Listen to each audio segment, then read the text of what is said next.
Mammals तो इतने advance organism हैं, फिर भी उनमें ये कैपेबिलिटी नहीं है, लेकिन सैलामेंडर जो कि एक एम्फीबियन है उसमें ये कैपेबिलिटी है।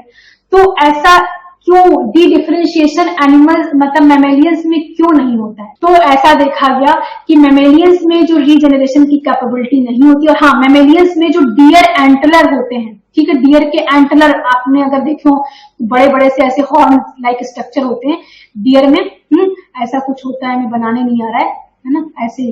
तो वो जो डियर एंटलर इस तरह से कुछ बड़ा अजीब सा स्ट्रक्चर होता है, तो ये जो स्ट्रक्चर होते हैं ये सिर्फ रीजनरेट हो पाते हैं। मैमल्स में ये एक्सेप्शन है, मैमल्स में सिर्फ यही डियर एंटलर रीजनरेट हो पाते हैं। लिवर में तो कॉम्पनसेटरी रीजनरेशन है, लेकिन डी डिफरेंशिएशन के थ्रू जो रीजनरेशन होता है वो किसमें होता है?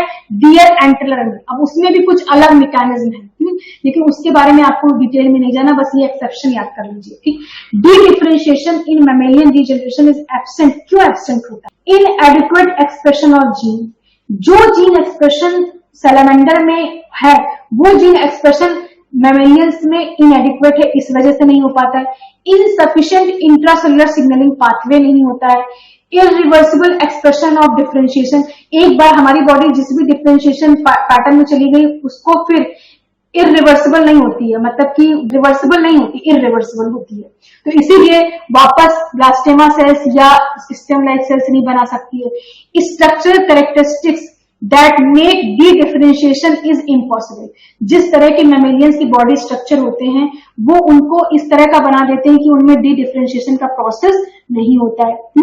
और एडेप्टिव इम्यूनिटी, मैमेलियंस में या हम लोगों में देखिए एडेप्टिव इम्यूनिटी होती है।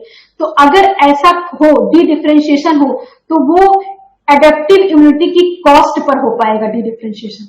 मतलब कि हमारी बॉडी में कोई भी ऐसी प्रॉब्लम हुई तो एडेप्टिव इम्यूनिटी जनरेट हो जाती है ना, तो अगर डी डिफरेंशिएशन हो तो उसमें एडेप्टिव इम्यूनिटी फिर नहीं होनी चाहिए, तभी ऐसा पॉसिबल है। मतलब cost on the cost of adaptive immunity the differentiation take place, मतलब कि आपको एडेप्टिव इम्यूनिटी से कंप्रोमाइज करना पड़ेगा। तो ऐसा हमारी बॉडी में तो एडेप्टिव इम्यूनिटी है, तो इसलिए डी डिफरेंशिएशन का प्रोसेस मैमेलियन इसमें नहीं होता।